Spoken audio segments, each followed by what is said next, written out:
ہم پکار پکار کر کہیں کہ اے خدا، دین کے ماننے والوں کی حالت ہی بگڑ گئی ہے، کوئی مسیحا بھیج جو پھر سے انہیں معبود حقیقی کے قدموں میں ڈالتے ہوئے عباد الرحمن بنا دے۔ جو خدا کے نام پر خدا والوں سے روا رکھا گیا اور رکھا جا رہا ہے، کیا اس بات پر خدا کی غیرت جوش نہیں دکھائے گی؟ دکھائے گی، اور یقیناً دکھائے گی۔ احمدیوں کو کیوں ظلم کا نشانہ بنایا جا رہا ہے؟ صرف اس بات پر ہی یہ ظلم ہو رہا ہے کہ تم لا الہ الا اللہ محمد رسول اللہ کے حقیقی معنی کو چھوڑ کر ان معنوں کی پیروی کرو جن سے اللہ اور اس کے رسول کی تحقیر اور توہین ہوتی ہے۔ احمدی اپنی گردنیں تو کٹوا سکتے ہیں، لیکن کبھی اللہ اور رسول کے نام کی تحقیر اور توہین برداشت نہیں کر سکتے۔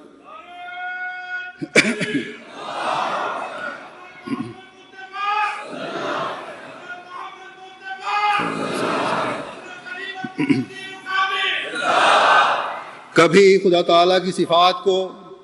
محدود نہیں کر سکتے، کبھی حضرت محمد رسول اللہ صلی اللہ علیہ وسلم کے مقام افضل الرسل اور خاتم النبیین پر آنچ نہیں آنے دے سکتے۔ ہم کہتے ہیں لا الہ الا اللہ کا مطلب ہے کہ ہمارا خدا ازل سے معبود حقیقی ہے اور ہمیشہ رہے گا۔ ہم کہتے ہیں ہمارے معبود حقیقی کی تمام صفات کا اظہار جیسے پہلے ہوتا تھا آج بھی ہو سکتا ہے اور ہوتا ہے۔ جس طرح پہلے وہ بگڑی ہوئی قوموں کی اصلاح کے لیے وحی و الہام کر کے اپنے خاص بندے بھیجتا تھا، اس زمانے میں بھی اس نے بھیجا ہے، لیکن جیسا کہ اس کی سنت رہی ہے کہ کبھی شرعی نبی بھیجتا رہا، کبھی غیر شرعی نبی۔ حضرت صلی اللہ علیہ وسلم کی بعثت اور قرآن کریم کے نازل ہونے کے بعد اس نے شریعت کامل کر دی، اور قیامت تک ہر زمانے کے انسان کی ضروریات کے لیے اس نے کامل اور مکمل تعلیم اتار دی۔ لیکن اس کامل تعلیم کے سمجھنے کے لیے حضرت صلی اللہ علیہ وسلم کی حقیقی پیروی کرنے والے سے اب بھی اللہ تعالیٰ مخاطبہ کر کے اسے نبوت کے مقام تک پہنچا سکتا ہے، اور حضرت مسیح موعود علیہ الصلوۃ والسلام کو اس نے پہنچایا، اس نے یہ مقام عطا فرمایا تاکہ اس تعلیم کو جو حضرت صلی اللہ علیہ وسلم پر اتری، مرور زمانہ کے ساتھ دنیا بھول رہی تھی، دوبارہ دنیا پر روشن کرے، تاکہ دنیا کو بتائے کہ لا الہ الا اللہ صرف زبانی اعلان نہیں ہے، بلکہ ہمارا معبود وہ اللہ ہے جو آج بھی ان صفات کا جامع ہے جیسا ہمیشہ سے تھا۔ وہ آج بھی دین کا درد رکھنے والوں اور اللہ تعالیٰ کی وحدانیت کو قائم کرنے کی خواہش رکھنے والوں کی دعاؤں کو سنتے ہوئے ایسے شخص کو بھیج سکتا ہے، اور بھیجا ہے جو معبود حقیقی اور واحد و یگانہ خدا کی پہچان دنیا کو کروائے۔ پس اگر ہم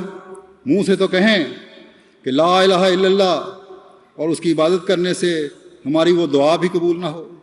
جو اللہ تعالیٰ کے دین کی سربلندی کے لیے ہم کر رہے ہیں، وہ دعا بھی قبول نہ ہو جو ایک خدا کی حکومت دنیا میں قائم کرنے کے لیے ہم کر رہے ہیں، ہم پکار پکار کر کہیں کہ اے خدا، تیرے آخری کامل دین کے ماننے والوں کی حالت ہی بگڑ گئی ہے، کوئی مسیحا بھیج جو پھر سے انہیں معبود حقیقی کے قدموں میں ڈالتے ہوئے عباد الرحمن بنا دے۔ لیکن خدا کہے کہ بے شک میں معبود حقیقی ہوں، لیکن نعوذ باللہ تمہاری اس دعا کو میں نہیں سن سکتا۔ آج بھی یہ غیر احمدی مسلمان چلا چلا کر کہہ رہے ہیں کہ اسلام کی کشتی کو سنبھالنے کے لیے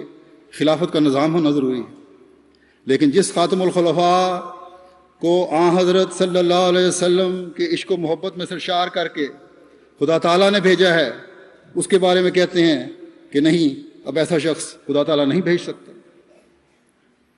بس ہم تو لا الہ الا اللہ کا یہ ادراک رکھتے ہیں کہ جب ہم نے کہا کہ اللہ کے سوا کوئی معبود نہیں، اس کی عبادت کی، اس کے سامنے جھکے، تو اس نے کہا کہ لا الہ الا اللہ قائم کرنے کے لیے اس زمانے میں نے تمہاری تضرعات کو سنتے ہوئے رسول اللہ صلی اللہ علیہ وسلم کے عاشق صادق کو بھیج دیا ہے۔ جاؤ اور اس کے مددگار بن کر لا الہ الا اللہ کو دنیا میں پھیلا دو اور ہر قسم کے شرک کو دنیا سے مٹانے کے لیے اس کی مدد کرو۔ تکبیر! حضرت محمد مصطفیٰ غلام احمد کی خلافت احمدیہ، خلافت احمدیہ۔ لیکن ہمارے مخالفین کو یہ برداشت نہیں ہے، وہ کہتے ہیں کہ تم ہماری طرح منہ سے تو بے شک لا الہ الا اللہ کہو، منہ سے تو بے شک کہو کہ اللہ تعالیٰ کے سوا کوئی معبود نہیں ہے، لیکن یہ نہ کہو کہ وہ آج بھی ہماری دعاؤں کو سنتے ہوئے کوئی مصلح، کوئی مسیحا، کوئی نبی دنیا میں بھیج سکتا ہے۔ اے مخالفین احمدیت، غور سے سن لو کہ ایسی محدود طاقتوں والا خدا تمہارا معبود تو ہو سکتا ہے، ہمارا نہیں۔ ہمارا واحد و یگانہ معبود حقیقی تو وہ ہے جو تمام صفات کا حامل ہے، تمام طاقتوں کا مالک ہے، اور ایسے خدا کو ہم کبھی نہیں چھوڑ سکتے، کبھی نہیں چھوڑ سکتے اور کبھی نہیں چھوڑ سکتے۔ تکبیر! نعرہ